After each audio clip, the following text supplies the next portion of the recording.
So last week we talked about adjusting entries. Today we will finalize the accounting cycle. We will talk about closing entries. We learn how to prepare an adjusted trial balance. And as you can see now, the material builds up on the previous chapter always. So for example, with chapter 1, we learned the accounting equation. In chapter 2, we learned how to record a transaction using debits and credits, right? And how to journalize it and post it. And that one depended on the accounting equation. As an advice, if you're trying to do the homework or solve any problems, etc., follow the same, like for example with chapter 2, homework, follow the same process that we did when we were explaining that in class. Start by analyzing the event itself. See what actually happened in plain English. Like, for example, you purchase supplies on account. What does this mean in plain English? That means you bought supplies, you didn't pay. So you know that at that time, supplies are affected and accounts payable. And then you start analyzing what happened to each one of them. Supplies have increased. And accounts payable, the liability has increased. Basically, you have more debts now. So supplies increased, accounts payable also increased. How do you record an increase to supplies, which is an asset account? You debit. So you debit supplies. And how do you record an increase to liability, such as accounts payable? You credit. So you know that the journal entry is debit to supplies, credit to accounts payable.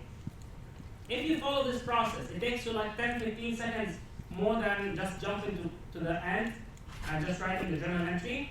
However, you will be more or less, in my opinion, you will make sure that you got the answer correctly. I will personally spend more time and guarantee that I have the correct answer than trying to do it faster and not get the answer correct. Any questions? Okay. So for today we will be talking about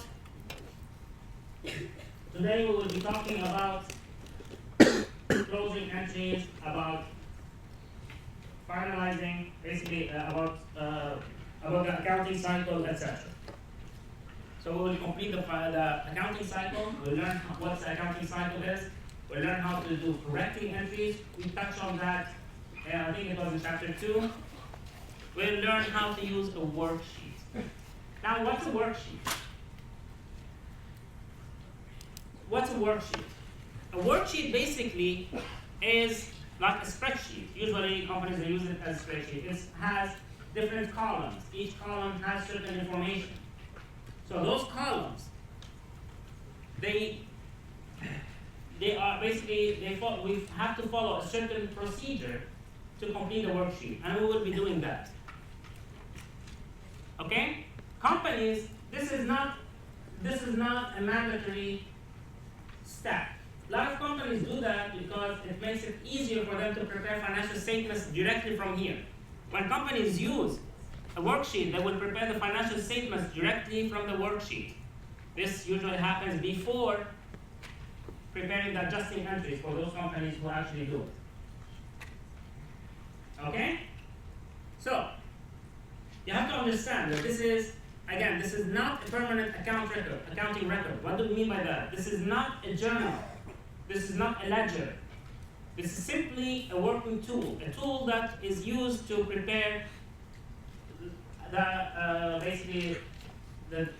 to prepare the financial statements, etc. And you can also use it to prepare the adjusted trial balance. This is how it looks like. So you have first the trial balance. We have the columns for the trial balance. And by the way, as you can see, for each set, think of it as a set of columns. For each set of columns, we have debit and credit columns. So for example, for trial balance, we have both debits and credits. The same thing applies to adjustments. Adjustments are not the adjusting entry. This is not, basically, this is what you will be doing that when you're doing the adjusting entry. That's not an adjusting entry. You're not recording it. This is not a journal. You're simply trying to say, okay, so this is how this this adjustment will affect the trial balance. And that will lead us to the adjusted trial balance. Once we have the adjusted trial balances, so we have all the balances for all the accounts, we simply move them to the financial statement columns.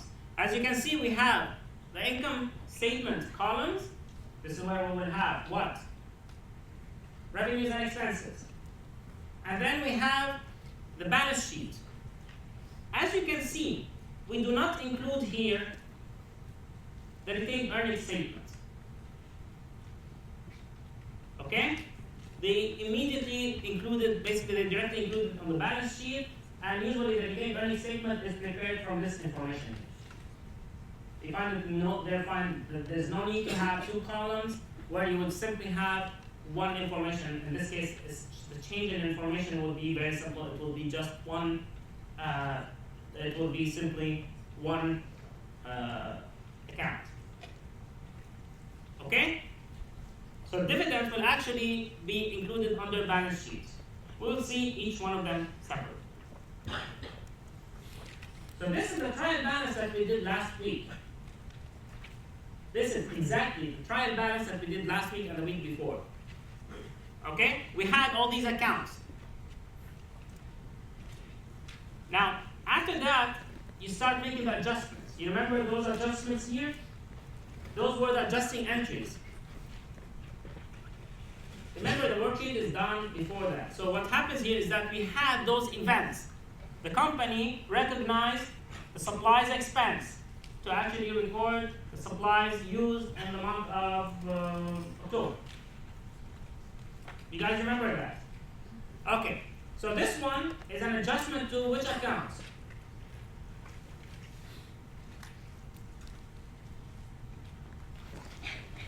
Yes.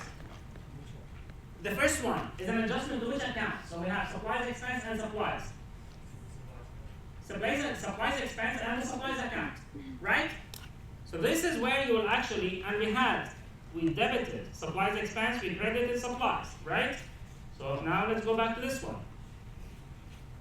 In the adjustment, we will have to put a debit next to supplies expense. Do you have supplies expense here? And how are we going to deal with it? Sorry? Okay, so the adjustment, but where are we going to record the adjustment to supplies expense? There is no supplies expense here. In the list, we do not have a supplies expense. Yes? You add it to at the bottom here. You add it here. Okay? So in the exam, you will be actually given one like this with a couple of adjustments, and then you will be asked to complete the worksheet, and you will be asked questions based on the completed worksheet. I'm telling you in advance, part of the exam. How cool is that? You know for sure that you will get a worksheet. So practice and learn how to prepare a worksheet, and most likely you'll get all the answers correct. Remember that if you get it wrong, you have we'll have 5 questions or 10 questions, I can't remember. I haven't decided yet, to be honest. But in this case, those questions will be all related to this one. So you'll get basically 0 if you don't finish the worksheet. I'm telling you up front, this will be a question or several questions on the exam using this one. That's the same number. Now, so I forgot to mention something with the exam. Do not think later on, do not tell me that the questions in the exam were different from the sample exam, because they will be different from the sample exam. I will never give the same exam twice. So do not think that this is the same one. Now, so here, we started with the trial balance. You do notice here that we have double. Who can tell me what this double line means?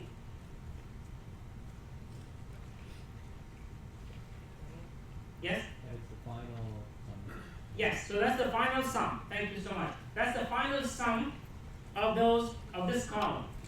When you get to this point, it means that this is the sum, and this is the double line means that this is the ending balance. Think of it this way. the ending balance of the sum, the total, etc. Now, once you have those adjustments, this is what we call keying. So the adjustment keys are this. We have to make an adjustment for supplies that were used in the month of October.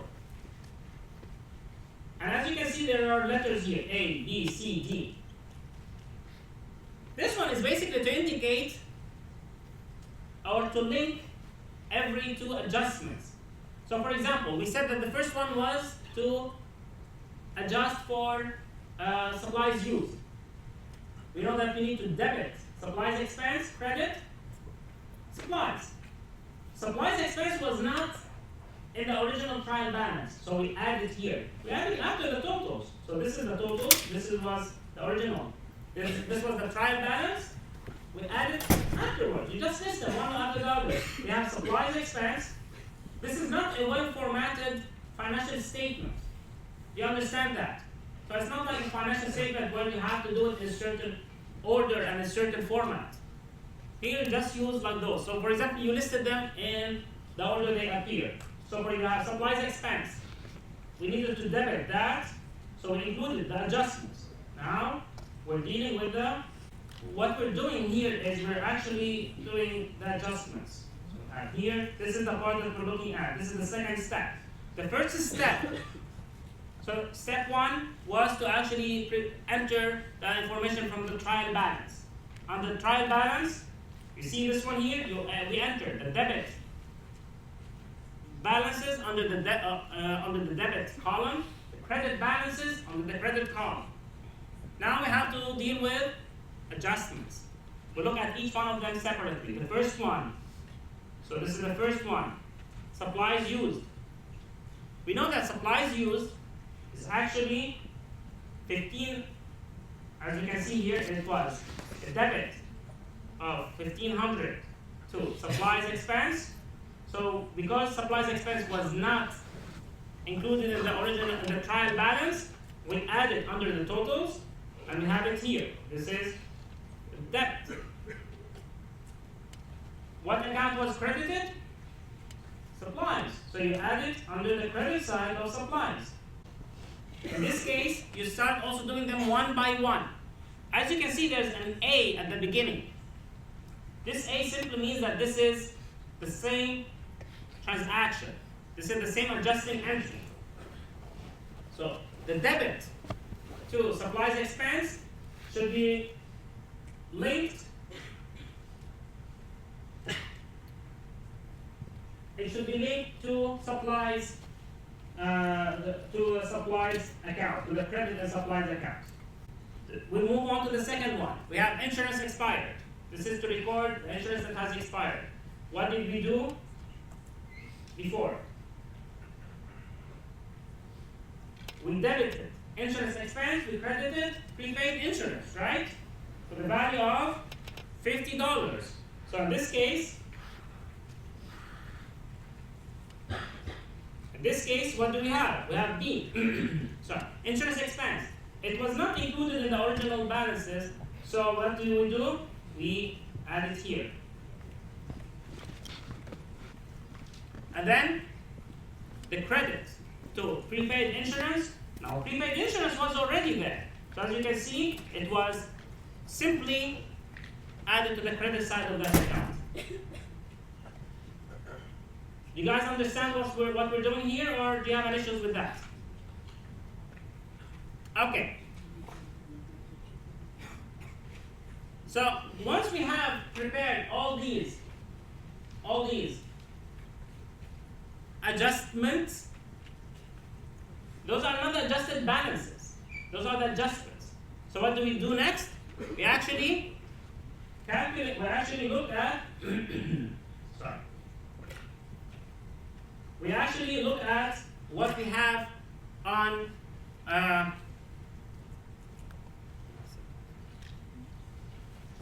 What we actually have is we have the trial balance.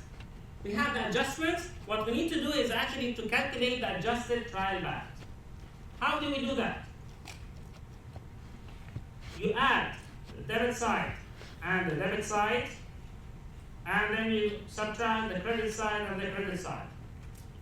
So you add those and you subtract those. Or you do it the other way around. If it is a credit account, so for example, if it's a liability, you add the credits, you subtract debits. There's another way of doing that if you want. You can again do a T account. So in this case, if you want a T account, you have cash, and nothing happened to cash. Let's do supplies. What was the trial balance? 2,500. 2,500, debit or credit? Debit. So it was a debit of 2,500. What was the adjustment? Credit?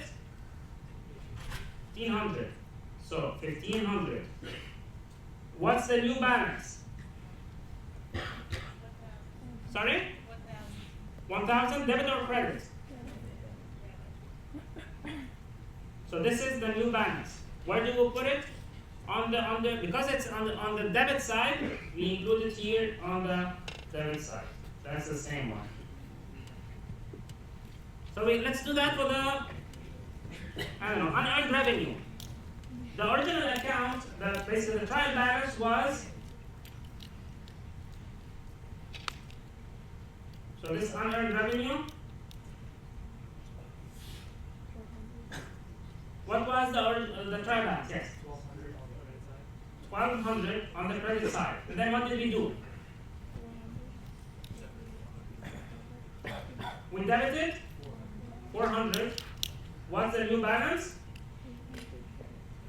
800 on the credit side. This is the 800. We move it to the credit side. This is the part that we're doing right now. This is step 3. So step 1 was to simply copy the information from trial balance to the worksheet. Step 2 was to key in those adjustments. They were not still adjusting entries. They were not made into the journal as adjusting entries. This is done before. You just knew that you had to adjust for supplies expense and for unearned revenue, etc. We made those adjustments here in the second step. The third step is to calculate the adjusted trial balance. As you can see, it's not complicated. You just look at those accounts and then you count the number, right? So if you want to do it in the other way here, we had credit 1,200 minus 400 plus 0. It was 800. So the same thing. In any way you want. You just do it in the way that you feel comfortable. But in the same way, you have debits minus credits. If the account is debit, and if the account has a normal credit balance, it will be credit minus debit. Okay? Once you do that for all the accounts, now what do we have? What do we have? Yes. So, you were saying? The adjusted trial balance. We have the adjusted trial balance. This is the updated information, and as you can remember from last week, we said that this is the information that the companies will use to prepare the financial statements. Okay? Now, still, this is just a working tool. We have not posted anything. We did not journalize it. We did not make the journal. We did not journalize the journal. Basically, the adjusting entries. We did not post them to the ledger. Simply a working tool to calculate this information. And to make sure that at the end, we still have those balances that are correct. Okay? The next step would be to copy. So this is the same information as you can see. The balance in cash was 15,200. The balance in accounts receivable was 200. We go back here. We have the same information here. This is accounts receivable. But as you can see, they are not listed in the same format as the official adjusted trial balance. Because this one is, as you remember, it was listed in the same order that they appear in the ledger. Whereas in the worksheet, it's not the case. In the worksheet, we have accounts that we did not find in the trial balance, so we added them at the bottom. It does not mean that they will still show up at the bottom when it goes to the adjusted trial balance. So the next step is to copy this information to the various income statements. That's easy. What accounts go on the income statement? Revenues and expenses, right?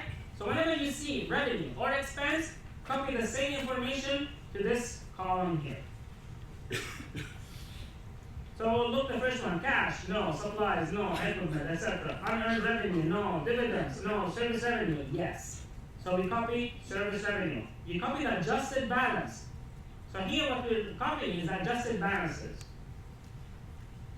So we take the adjusted balance, we copy it, because it was on the credit side, we copy it to the credit side.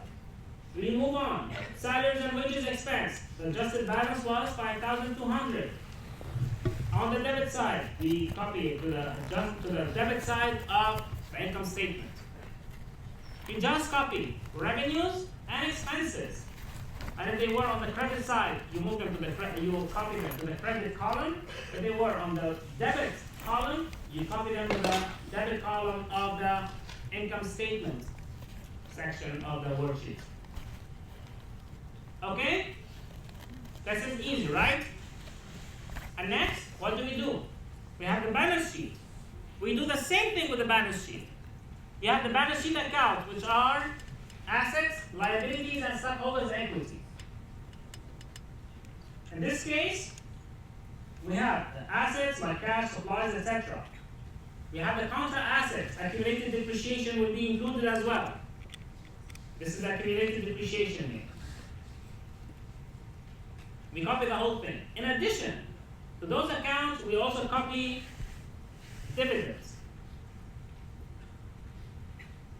So this is the change between the balance sheet itself and the balance sheet information on the worksheet. But now that we have all this information, we can actually prepare the income statement, right? From the income statement column, we can prepare retained earnings. Can we prepare retained earnings from this information?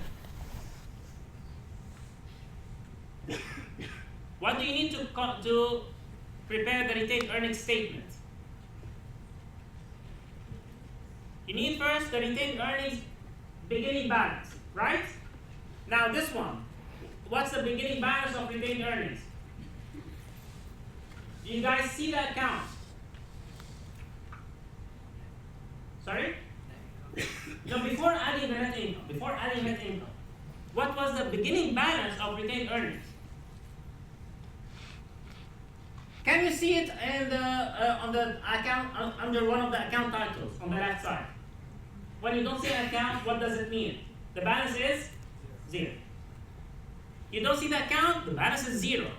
So in this case, the balance for retained earnings, the beginning balance was 0. When does that happen? Only in one case, usually. When it's the first year for the company.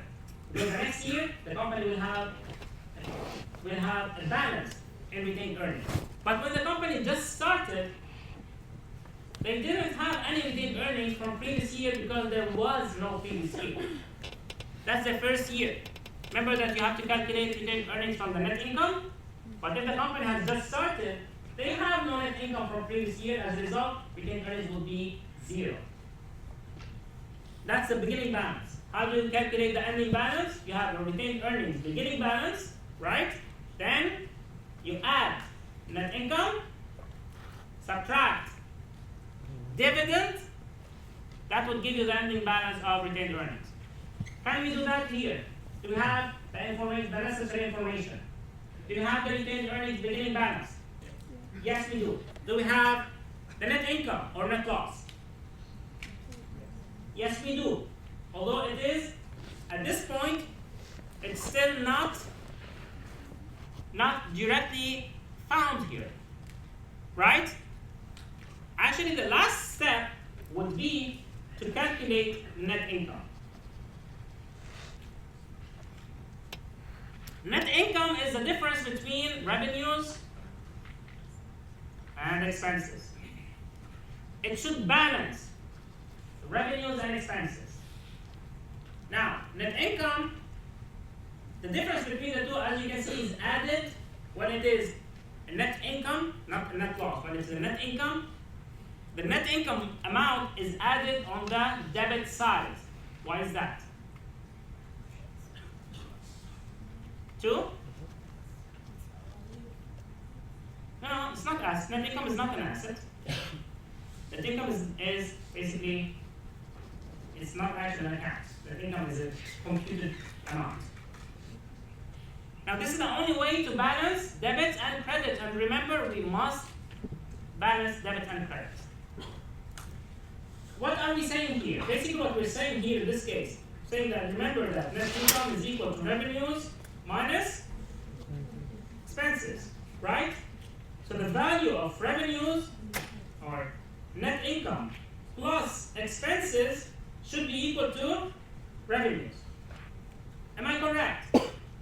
Basically what we have here, 10,600 must be equal to 7,740 plus net income. This is why it goes on the same side as the expenses. Okay? If it were a net loss, it would be a negative amount, so it will go on the credit side. If we were to add net income on the credit side, we would have a big difference. It would be like 10,600 plus 2,860 on the credit side, and on the debit side, we would have 7,740. That's not correct. You have to keep in mind that in all circumstances, this one and this one must be equal. In the same way as this one and this one must be equal. Okay? Now, we have, this is the net income. 2,860. This is the amount that will go, it was here on the debit side, it goes on the credit side of the balance sheet. We will learn later on how we transfer that information there. But this is basically the difference between, again, between assets and liabilities and stockholders' equity. This is the only thing, the only piece of information that was missing to calculate retained earnings and to basically balance the accounting equation. If you have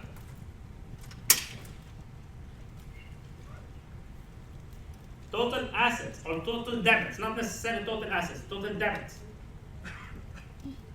minus total credits, this amount will be the difference.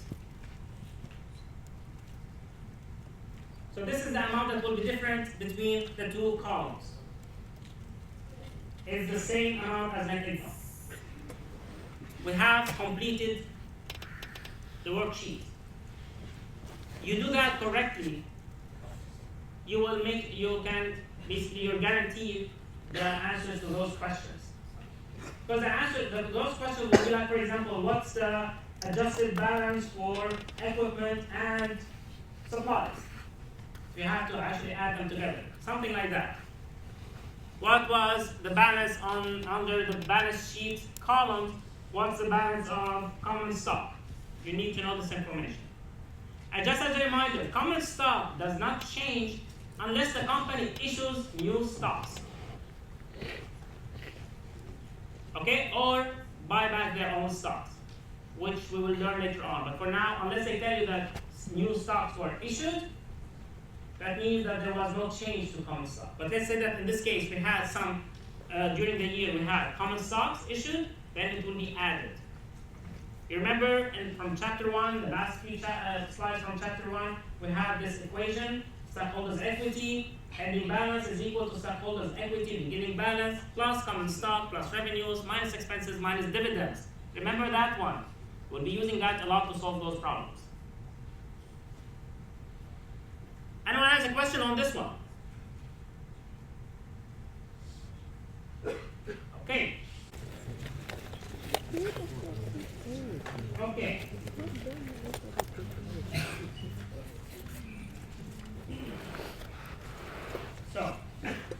net income will be shown on the income statement debit columns, and it will also show on the credit column of the balance sheet. It says what we said here, those are the ones here. It's this one here and here. Okay? Now you got 91%, so I'll be generous this time and give you a smiley face. That's a weird one. Wait. I look so depressed. Okay, that's much better. Now, how do we prepare financial statements from the worksheet? You can see already that this is kind of similar to what we did last week when we used the adjusted trial balance to prepare financial statements, right? That's even easier here because you already have the columns separated. So we have the columns that are the income statement columns is already there. We use that information. We have revenues and expenses and their balances. And then for balance sheet, we have the same information. Okay? For retained earnings, again we have the retained earnings beginning balance. If it were already on the trial balance, it will be there. If it's not, then it means it was zero. And then we know that we have the net income and we have the dividend amount, so we can calculate retained earnings. This is, as you can see, the net income here has to be the same one that we have on the worksheet. We just listed the same information, but here, as you can see, it's more organized. Can you see that? So there it was all over the place. We had service revenues, and then we had expenses, and then we had revenues again, etc. So it was all over the place. It could be basically like a little bit messy. Whereas in this case, it's much more organized. That's a formal one. As you remember, we always have the first line will be the name of the company, then the title of the statement, the name of the statement, and the accounting period of that statement. Okay? That's simple. The double line under the 2,860 means that this was the total amount. Retained earnings. So the retained earnings statement, again, we started with 0, and this is simply because usually it's the first year.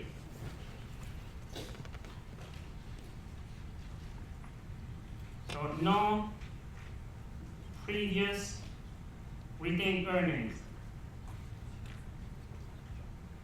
And it's, how do you know that? It's not showing on the trial balance.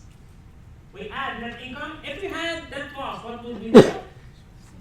Subtract it. So at that time, we would have less net loss, less dividends. Okay? Bless you. In this case, we have add net income and less dividends. We got this one. Where did we get this one from? The balance sheet columns, right? Remember that? This is from the balance sheet column, from here. So the ones that we used for retained earnings was this one and dividends, which is, I think, this one. Both of them are from the balance sheet columns. Okay? So we have the balance sheet columns,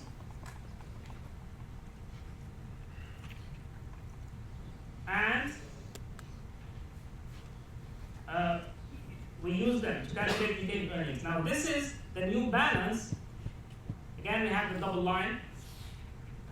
This is the new balance. This is the ending balance of retained earnings. Where will that go?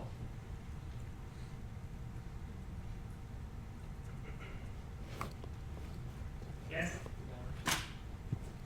The balance sheet under which section?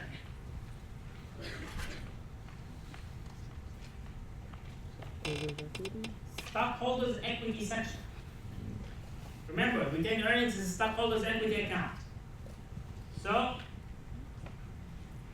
but again, now the balance sheet uses the same information that we found, that we had in the balance sheet accounts, in the balance sheet columns of the worksheet. However, now they are split, or they are organized by assets and then we have liabilities and stockholders' equity. Okay? So for assets, you always start with basically cash, and then accounts receivable, etc. So we have cash, and basically the other assets. We have the other parts. Once again, we have here the double line, this is the total.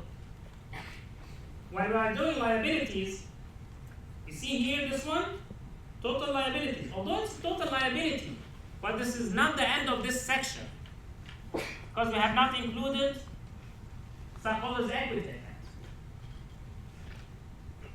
Now just to let you know, we could have had all the information in one statement, right? Instead of calculating net income and then going from net income to retained earnings and then from net retained earnings to the balance sheet, we could have had all this information in one statement. What would the problem be? Super long. It would be like too long. It would be like 100 feet long with all these expenses and all the. Like now we have sample of the expenses. Companies may have much more than that. Imagine having all this information in one statement. Well, good luck fitting that on one page. I mean, who can read? It's very difficult. It's already too difficult to fit this small part on one page. Okay? So, plus, when you split it, you're looking at it from different perspectives. When you look at the balance sheet, you're looking at a snapshot, and on that day, this is what we had. When you look at it from an income statement, for example, you're looking at how profitable the company was. When you look at retained earnings, you will know basically what part of the net income was given back to you as shareholder in the form of dividends, and what part remained in the business. Okay? So all this information is useful and makes it more organized and easier to understand. Now, we have here, this is the balance that we calculated in this one. You remember, 2,360. And we included it here. Again, we don't have dividends, we don't have revenues, we don't have expenses. All this information is summarized in this amount, which is 2,360. So we have liabilities. We list all the liabilities and the balances based on that, on the two columns from the balance sheet.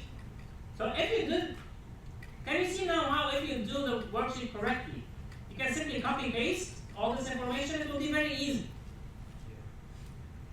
This is why a lot of companies prefer to use it or like to use it. Now remember, we were saying that the worksheet is done before making those adjusting entries, before entering those adjusting entries in the journal. Right? Those were basically, it's simply a tool to use it. They did it in advance before actually doing the adjusting entries. Now, how difficult is to go from the worksheet to the adjusting entries? It's very easy. And why is that? Let's go back here. So for example, in this one, what would be the first journal entry? The first adjusting entry? You look at A. So we look at A here, and we simply have a debit to supplies expense and a credit to supplies, right? That's the journal entry. Now you take B. B was a debit to insurance expense and a credit to prepaid insurance. That's the second adjusting entry. So that's not a difficult thing to do. You just go from here and you prepare the adjusting entries and you journalize them in the same way that we did last week. But this is basically done, so you will not have to reinvent the wheel and do it again. Any questions? Am I going too fast or are you guys okay? Okay, nice. So Susan Elby is preparing a worksheet. Explain to Susan how she should extend the following adjusted trial balance accounts to the financial statements column of the worksheet. So basically, when you have cash, the cash has what balance? Or where do you find the balance of cash?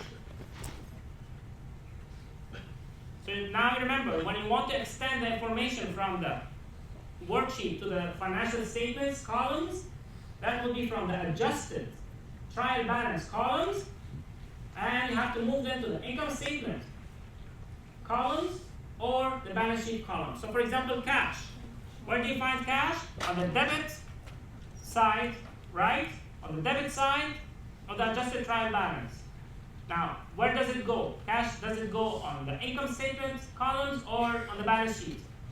Balance sheet. So we know that we are going to transfer or extend cash balance from the adjusted trial balance to the balance sheet. Does it go on the balance on the debit side or the credit column? Basically, the debit column or the credit column? The debit column. So you take it to the balance sheet on the debit column. Accumulated depreciation. Remember, if it's not revenue or expenses, you immediately take it to the balance sheet column. Is it to revenue or expense? No, it's not, right? What's accumulated depreciation? A contract asset account.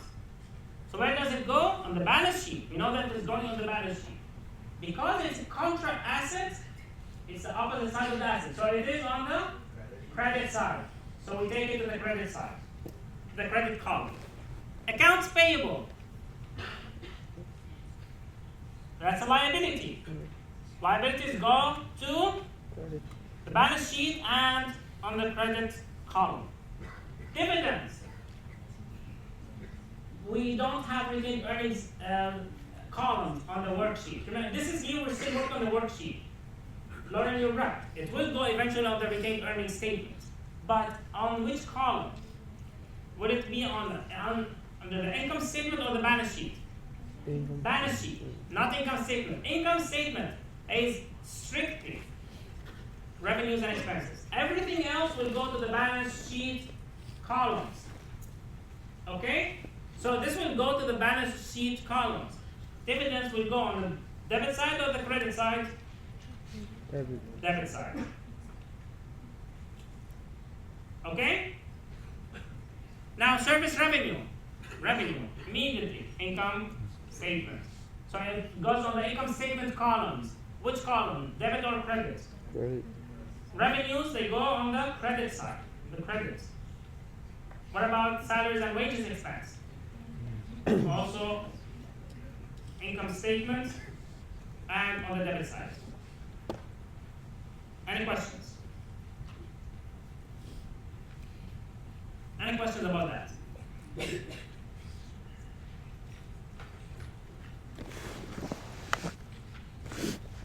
Now, companies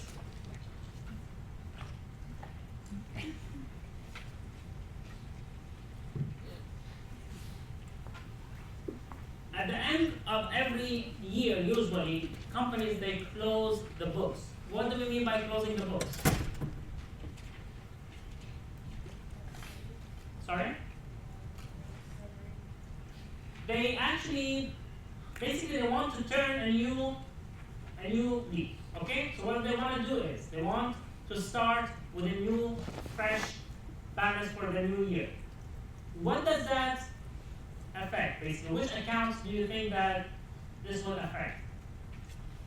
When you think of a company that has cash balance, does the company want to basically start with a new balance every year? They want to keep whatever they have in their bank. They don't want to make it zero. But when the company thinks of net income, they want to mix net income or revenues, simply revenues. They want to keep revenues, mix revenues from 2014 and 2015. No. They won't say, okay, so we are done with the revenues from 2014. Now, we started with a new zero, we earned zero in 2015. Remember that the income, the revenues and expenses, they are used to prepare the income statement, which is for a specific period of time. It's for, let's say, a fiscal year, right? So for a fiscal year, basically what you're saying is that this is how much we made in 2014. So you cannot carry with you anything that you earned in 2013. 2013 was for 2013. 2014 is for 2014. So by the end of 2014, the company closes their books. Okay? They close their books to start with a fresh balance for revenues and expenses. You can say that, for example, oh, we had a lot of expenses in 2014, and you include rent from 2013. That doesn't make any sense. Expenses of 2014 should be expenses from 2014 only. So basically, at the end of 2013, you should start with a zero balance for expenses and zero balance for revenues. Do you guys understand this concept? This concept is what we call closing the books. Okay? So it's like, think of it in a way like a bad breakup. You want to basically forget about the whole thing and start with a new year resolution, something like that, and then you want to start with a new life in this year. The companies will do the same thing, but they do it with money. So their love is for money, not for another person. Good for investors, right? Now, there are temporary accounts and permanent accounts. Temporary accounts are those accounts that the company will want to start with a new balance. Those are the stuff that the basically it's like with a bad breakup. You want to burn everything that the other person, that your ex had, right? Want to burn their pictures and their whatever clothes they left, etc. This is what you're going to do here. The company will be burning all the previous information. They will only keep the permanent accounts. They will transfer the information from revenues and expenses and from dividends, because those are for a specific period of time. So dividends and revenues and expenses from 2014, they have to die with 2014. The balances will have to be zero by the end of 2014. Where does this information go? It will be transferred to a specific account in the permanent accounts. What are these? So, yes. It's going to become retained earnings. Exactly. Thank you so much. Retained earnings. This is the information that we use to prepare retained earnings. Right? Revenues, expenses, and dividends. This is the information, basically, it tells you how much from the profits of this year, of 2014, the company kept in the business.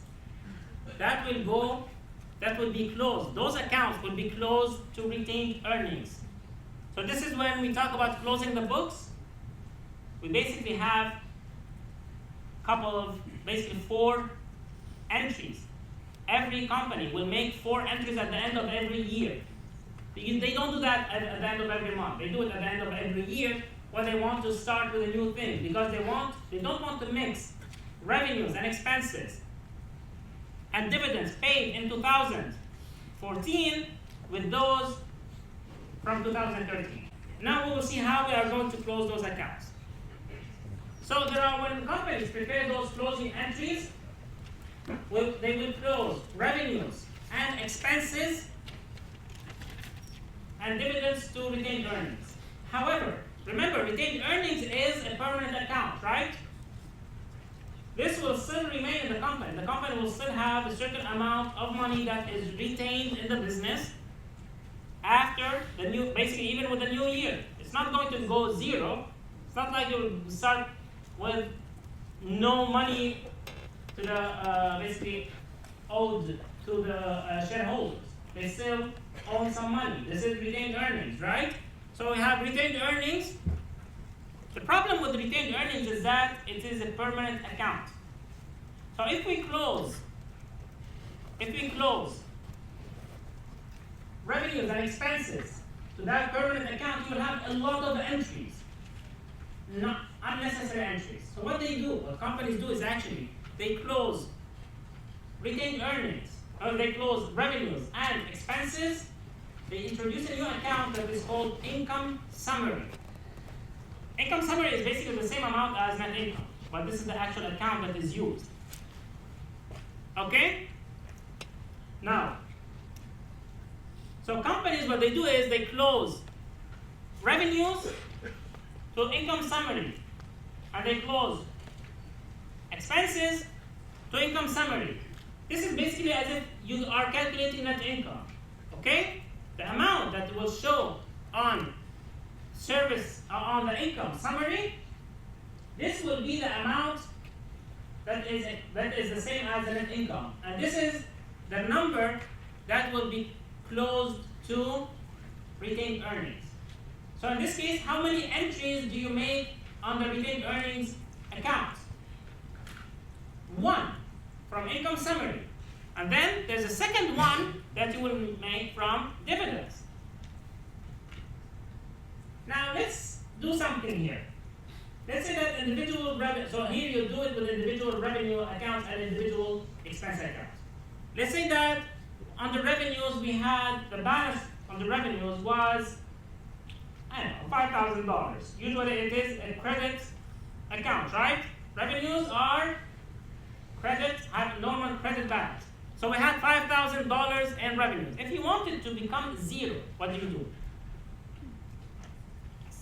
debit 5,000. Exactly. So what you need to do in this case would be to debit $5,000.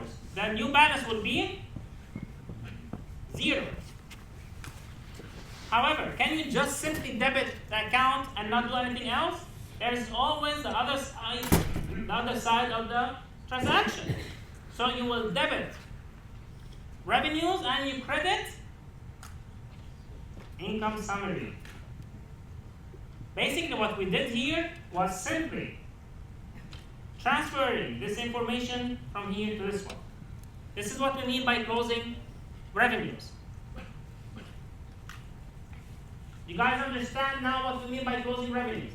And as you can see, dividend is separate. Dividends is separate from expenses and revenues because dividend is not an expense. You have to keep that in mind. It's not involved in calculating the net income. This is why we do not close dividends to income summary. It's not related.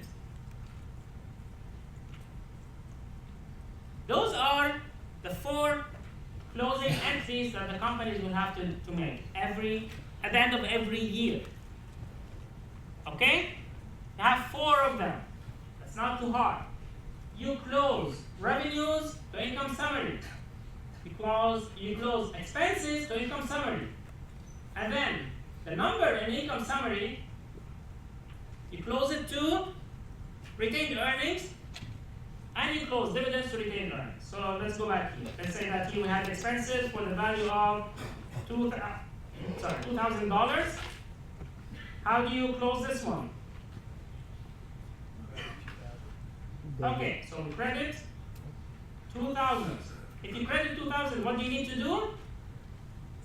You have to debit income summary 2,000. Now, what's the balance under income summary? What's the new balance under income summary? 3,000. 3,000, right? This is the new balance. Again, we want to close this account. This is a temporary account. And by the way, income summary is only used for closing entries. The whole year, the company, bless you, the company does not use that account. They only use it for closing entries. Now, if the company wants to close that account, what do? They have to, how do you make the balance 0? You debit it. So the closing entry will be a debit of 3,000 here, and we debited this one, so you credit retained earnings 3,000. So the idea here is that debits must always equal credits. If you debited an account, you must credit another account. That's why we don't talk about increase and decrease. We talk about debits and credits. So if we debited 3,000, you have to credit another account 3,000. Okay? In this case also, like for example, dividends. Let's say that we had a balance of dividends for $500. So the balance was 500. How do you make it a 0? You credited 500. We credited an account 500, so you need to debit another account 500. So you debit 500. The ending balance for retained earnings is, this is the ending balance. And remember, this balance is a permanent, this is a permanent account. What does it mean? It will be simply, on the balance sheet, it will show that this is the balance of retained earnings. Okay? So the closing entries, as you can see here, we have service revenues. You start with revenues, you list all the revenues. So we have here revenues, service revenue was debited, and income summary was credited. Let's say that we also had sales revenue. You also include it here in the same entry. So you have one entry for all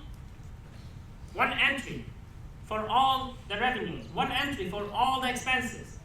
You see all this information? If we were to simply directly close it to retained earnings, you would have had to add all this information, and usually it's much, much longer, to a permanent account. Do you need this information to be included in the permanent account? Do you need to see how every year you close each account separately to retained earnings? Companies do not need that information. So they still have the information in the form of closing entries. But on the permanent account, they don't need to look at all this. When they have the balance, they will simply see two entries. Those two entries are a closing of income summary, so this one and this one, closing of retained earnings. Again, there are four closing entries. You debit revenues, you credit income summary, you credit expenses, you debit income summary. So the first one would be to debit the revenues, credit income summary. The second closing entry would be to debit income summary, credit expenses. That will give you basically the balance and income statements, the balance of the net income. And then you close the income summary to retained earnings by debiting income summary if you had net income. If it were a net loss, you do it the other way around, you credit it. It's always the opposite of the balance that you had. Okay? Yes? You say that one time, so Sure. Let's say that I'm going to go back to this example here. Let's say instead of this one, and instead of having this amount here for income summary. So income summary. We had 5,000, and here we had 2,000, right? From expenses. Let's say instead of 2,000, we had actually 8,000. What would the balance be? You have more expenses than revenue. So this is the net loss. It will be on the debit side. So you have here 3,000. How do you close this one? you have to Credit it. In this case, you will have to credit it 3,000. So this is in case of net loss. Once you credit this one, 3,000, you need to debit again. In this case, you will have to debit it to retained earnings. So you have to bring it here. So it will be the other way around. Okay? You always close an account. When you want to close an account, enter the same balance, the ending balance, on the opposite side of where the balance is. If it were on the credit side, debit that amount. If it is on the debit side, credit that amount. So in this case, first one, we debit revenues, we credit income summary. Second, closing entry, we debit income summary, we credit all the expenses, individual expenses. The third entry is where we debit income summary, credit retained earnings. This is in case of net income. In case of net loss, it will be the other way around. We will debit retained earnings, credit income summary. And the fourth one, and the last one, is where we close dividends to retained earnings by debiting retained earnings and crediting dividends. Any questions? Those are the four closing entries. You know those four, you know how to close the books. Okay? So basically, if you understand those four closing entries, you should be fine and you should be able to close those accounts. Now, posting those closing entries, this is how it is posted on each account. So for each account separately. In the previous one, we did it like on a summary basis. So here you have the balance for expense was 1,500. Let's start with the revenues. The balance here was 10,600. This is one, as you can see one. So this is step one. This is where we close the revenue to income summary. And then we have the second one, which is the closed expenses, one by one, and the total was here.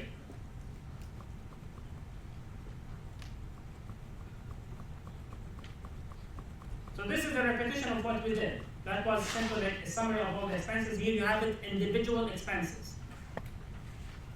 Any questions? Okay. At the end, you have, when you do that, the ledger will only have, will have the permanent accounts with balances. And as you can see, you have here closing entries. It shows the closing entries. This is an explanation to say why this change has happened. You have two, remember, you only have two that show up on the permanent account retained earnings. This is where we close income summary and dividends. And then you have all the temporary accounts, they have zero balances. So all temporary accounts, that is, all the expenses and all the revenues and dividend accounts will all have zero balances. This is why we call them the temporary accounts. Any questions about that? Now, companies prepare post-closing trial balance in the same way that we prepare the trial balance and the adjusted trial balance. This one will only include the permanent accounts. Okay? And why is that? Because all the temporary accounts, they have zero balances. So they will not show up on the closing, post-closing trial balance. Any questions? So here, for example, worksheet for Hancock company shows the following in the financial statement columns. We have dividends 15,000, common stock 42,000, and net income 18,000. Prepare the closing entries at December 31st. Here, we do not need to do the revenues and expenses because they gave us net income. So what are the closing entries? First, you need to close dividends, right? And so income summary is debited. First you close, income summary. So we have net income. You need to close. So what do? You debit income summary, you credit retained earnings. And then you close dividends by debiting retained earnings and crediting dividends. Any questions? This is as simple as that. Does not get any simpler. This is a summary of the accounting cycle that we learned. We start always by analyzing the business transaction. This is the economic event, a purchase of equipment, paying salaries. So you analyze the business transaction, we journalize the transaction, and then we post it to the ledger. Those are steps that the companies they might do on a daily basis. And then at the end of each month and quarter, etc., they will prepare a trial balance. They will journalize adjustments. So they will journalize and post adjusting entries, and then they will prepare an adjusted trial balance. Once you're done with adjusted trial balance, you start preparing financial statements. That could be quarterly or or annual.